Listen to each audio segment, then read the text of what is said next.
Good morning students, welcome back to VVN online classes. हम class 12th में आज पढ़ेंगे कोहेरेंट सोर्सेस।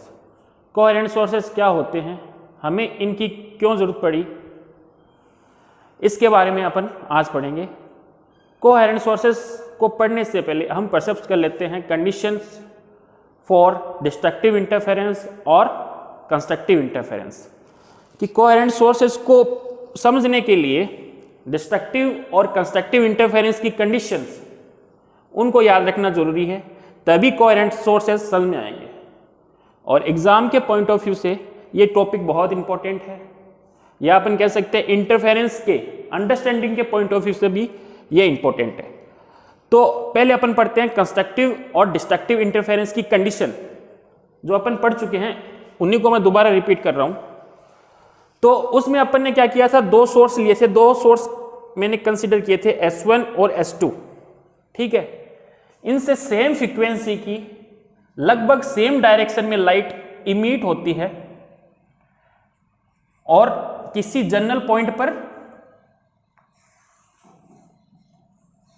सुपरपोज होती है। तो क्या होगा, वहां पर इंटरफेरेंस होगा। क्या होगा, इंटरफेरेंस होगा। तो सेम फ्रीक्वेंसी की नियरली सेम डायरेक्शन में कोई दो वेव किसी जनरल पॉइंट पे, स्क्रीन के जनरल पॉइंट पे क्या होती है, सुपरपोज होती है, और वहां पे क्या होगा, इंटरफेरेंस होगा। ठीक है, और सबसे इंपॉर्टेंट बात कि एट t इक्वल्स टू 0, मतलब t इक्वल्स टू 0 टाइम पे, at the time of start, इनके बीच में जो इनिशियल फेज डिफरेंस है वो कितना है, 0। कितना माना है, 0। ये मैंने सपोजिशन लिया है कि जब ये वेव शुरू में इमिट हो रही है तब इनके बीच का जो वेव फेज डिफरेंस है वो कितना है बेटा, 0। कितना है, 0। ठीक है, जब ये किसी पॉइंट पर सुपरपोज होगी तो वहां पे जो फेज डिफरेंस है, फेज डिफरेंस कैसे, इसने कोई x डिस्टेंस ट्रेवल किया होगा और इसने कितना x plus del x distance travel किया होगा। ठीक है, भले ही शुरू में फेज डिफरेंस कितना है, 0 है, लेकिन फेज डिफरेंस शुरू में कितना है, 0 है, लेकिन पाथ डिफरेंस की वजह से जो फेज डिफरेंस यहां पे अपने को मिलेगा वो कितना मिलेगा, पाथ डिफरेंस कितना है, डेल x, और इसकी वजह से जो फेज डिफरेंस आएगा वो कितना आएगा, k डेल x। भले ही शुरू में फेज डिफरेंस कितना है, 0 है, लेकिन पाथ डिफरेंस की वजह से भी तो फेज डिफरेंस मिलेगा कितना, k डेल x। तो जो नेट फेज डिफरेंस आएगा वो कितना आएगा, 0 प्लस k डेल x। कितना आएगा, k डेल x। कि अगर इनिशियल फेज डिफरेंस अगर 0 रहेगा तो वेव में जो फेज डिफरेंस रहेगा कितना रहेगा, k डेल x। कितना रहेगा, k डेल x। ठीक है, तो यहां पर सुपरपोज होगी, यहां पे इंटरफेरेंस होगा। इंटरफेरेंस की दो कंडीशन, दो तरह के इंटरफेरेंस होते हैं। एक तो कंस्ट्रक्टिव इंटरफेरेंस कब होगा, इसकी जो कंडीशन है वो क्या है कि जो पाथ डिफरेंस है, सॉरी फेज डिफरेंस है, वो कितना होगा, 2n पाई, मतलब पाई का इवन मल्टीपल, पाई का क्या, इवन मल्टीपल। तब इन पॉइंट्स पे क्या होगा, कंस्ट्रक्टिव इंटरफेरेंस होगा। और अगर पाथ डिफरेंस n लैम्डा के इक्वल हो, या कह सकते हैं लैम्डा का इंटीग्रल मल्टीपल हो, तो कैसा इंटरफेरेंस होगा, कंस्ट्रक्टिव इंटरफेरेंस। मतलब स्क्रीन पे ऐसे पॉइंट्स मिलेंगे जहां पे ये कंडीशन क्या होगी, सेटिस्फाई होगी, और ये कंडीशन सेटिस्फाई होगी तो कह सकते हैं कौन सा इंटरफेरेंस है, कंस्ट्रक्टिव इंटरफेरेंस। कंस्ट्रक्टिव इंटरफेरेंस मतलब उन पॉइंट को अपन कह सकते हैं क्या, मैक्सिमा। क्या कह सकते हैं, मैक्सिमा।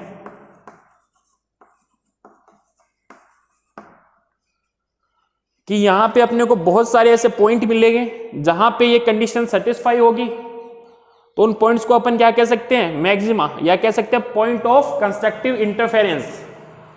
क्या कह सकते हैं, पॉइंट ऑफ कंस्ट्रक्टिव इंटरफेरेंस। तो कंस्ट्रक्टिव इंटरफेरेंस को अपन मैक्सिमा भी बोल सकते हैं बेटा। ठीक है, और यहां पे जो n है वो क्या है, 0 प्लस माइनस 1 प्लस माइनस 2। वहां पे मैंने कितना लिया था, 0 1 2 लिया था। यहां पे क्या ले रहा हूं मैं, प्लस माइनस 1 ले रहा हूं, प्लस माइनस 2 ले रहा हूं। ये समझ में आएगा क्यों मैंने ये लिया है। ठीक है, तो अगर दोनों वेव के बीच में पाथ डिफरेंस एन लेमडा हो या फेज डिफरेंस 2n पाई हो, तो वहां पर कैसा इंटरफेरेंस होगा? Constructive interference. मतलब स्क्रीन पे अपने को पॉइंट्स मिलेंगे, ठीक है, उन पॉइंट्स पे ये कंडीशन सेटिस्फाई हो रही है तो कंस्ट्रक्टिव इंटरफेरेंस होगा, और उन पॉइंट्स को अपन क्या बोल सकते हैं? मैक्सिमास बोल सकते हैं, ठीक है। जैसे कि ये दो वेव इस पॉइंट पे मिल रही है और दोनों के बीच में दिख रहा है कोई पाथ डिफरेंस नहीं है, जीरो पाथ डिफरेंस है। क्यों? क्योंकि सेम डिस्टेंस कवर करके आ रही है, सेम डिस्टेंस कवर करके आ रही है, तो जीरो पाथ डिफरेंस। और अगर n की वैल्यू जीरो रखें तो अपने को क्या मिलेगा? ये कंडीशन मिलेगी।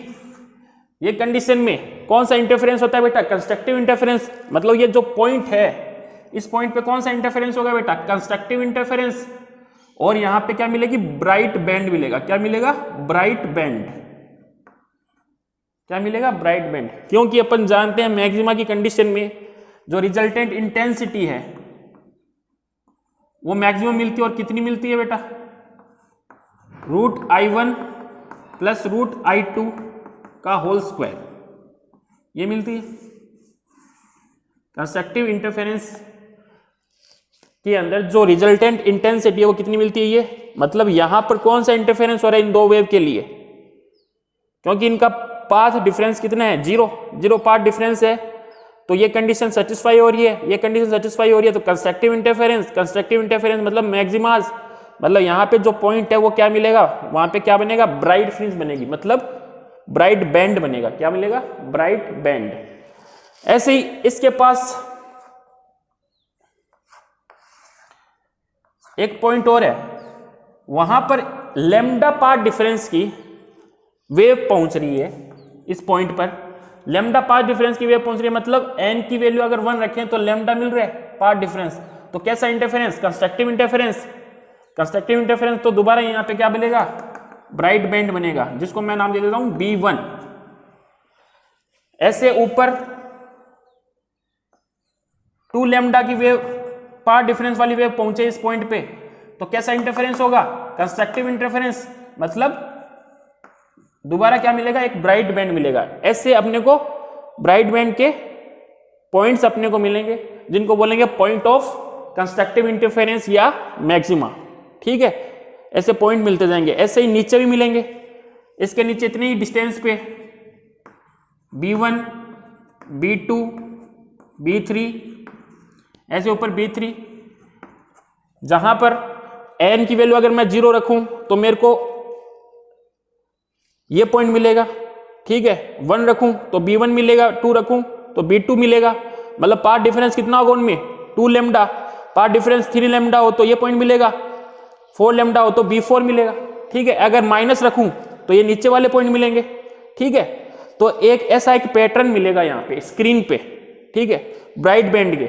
और किस कंडीशन में मिलेगा? जब ये कंडीशन उन पॉइंट पे सेटिस्फाई हो, मतलब कंस्ट्रक्टिव इंटरफेरेंस हो। और डिस्ट्रक्टिव इंटरफेरेंस के लिए अपन जानते हैं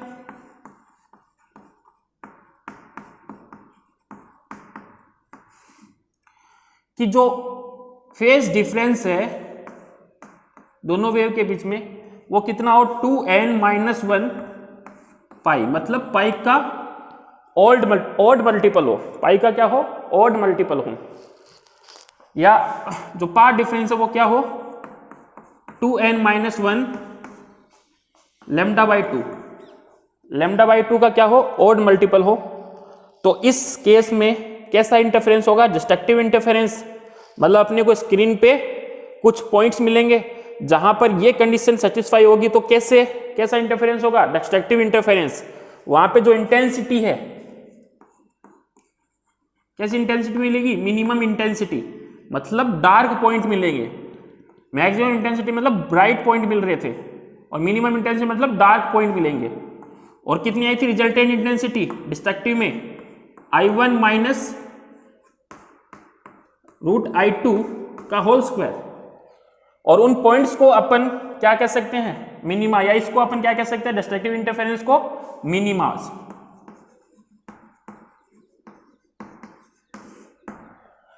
कि ये कंडीशन जहां पर पाथ डिफरेंस लैम्डा बाई 2 का ऑड मल्टीपल हो या फेज डिफरेंस पाई का ऑड मल्टीपल हो, उन पॉइंट्स पे डिस्ट्रक्टिव इंटरफेरेंस होगा। उन पॉइंट्स को अपन क्या बोल सकते हैं, मिनिमाज बोल सकते हैं। और वहां पे जो इंटेंसिटी है वो अपने को मिनिमम मिलेगी, मतलब डार्क बैंड मिलेंगे। कौन से बैंड मिलेंगे, डार्क बैंड। जैसे कि मैं, और यहां पर जो n है वो कितने से शुरू है, 1 से, +-1 +-2, ठीक है। अगर n की वैल्यू मैं 1 रखूं तो मेरे को कितना मिलेगा, लैम्डा बाई 2। तो लैम्डा बाई 2 कहां होगा, देखो यहां पर ब्राइट बैंड मिला था अपने को, मतलब पाथ डिफरेंस कितना था, 0।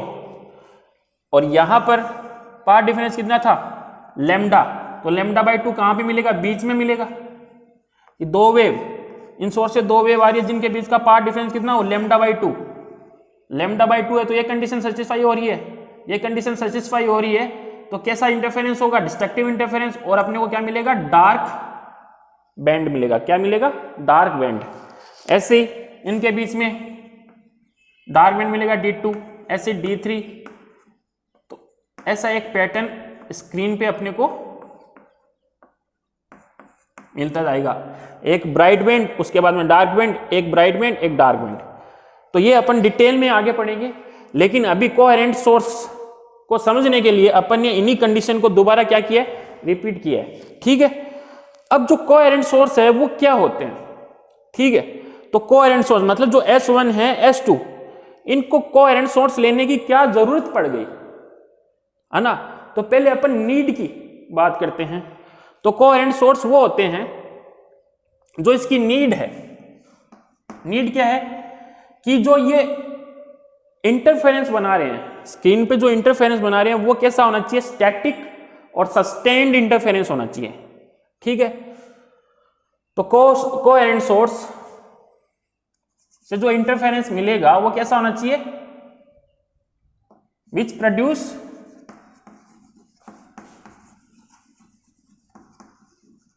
स्टैटिक, स्टैटिक मतलब रुका हुआ, एंड सस्टेन्ड इंटरफेरेंस। तो ये कोहेरेंट सोर्स की जरूरत हो गई कि अपने को इंटरफेरेंस कैसा चाहिए, स्टैटिक और सस्टेन्ड इंटरफेरेंस चाहिए। तो अपने को कैसे सोर्स लेने पड़ेंगे, कोहेरेंट सोर्स लेने पड़ेंगे। तो स्टैटिक और सस्टेन्ड इंटरफेरेंस का मतलब क्या है कि रुका हुआ, मतलब अगर यहां पे ब्राइट बन रहा है, ब्राइट बैंड बन रहा है तो वो ब्राइट ही बनेगा। अगर यहां पे डार्क है तो वो डार्क ही बना रहेगा। मतलब ये जो इंटरफेरेंस है वो वैसे के वैसे रहेंगे, टाइम के साथ वेरी नहीं होंगे। इसलिए अपने को कैसे सोर्स चाहिए, कोहेरेंट सोर्स चाहिए। और कोहेरेंट सोर्स की जो जरूरत है वो क्या है, स्टैटिक होने चाहिए और सस्टेन इंटरफेरेंस बनाना चाहिए। स्टैटिक रुका हुआ, सस्टेन इंटरफेरेंस बनाएंगे कोहेरेंट सोर्स, जिससे क्या होगा, अपने जो ऑब्जर्वेशन है वो क्या होंगे, अच्छे होंगे, है ना। अगर ऐसा इंटरफेरेंस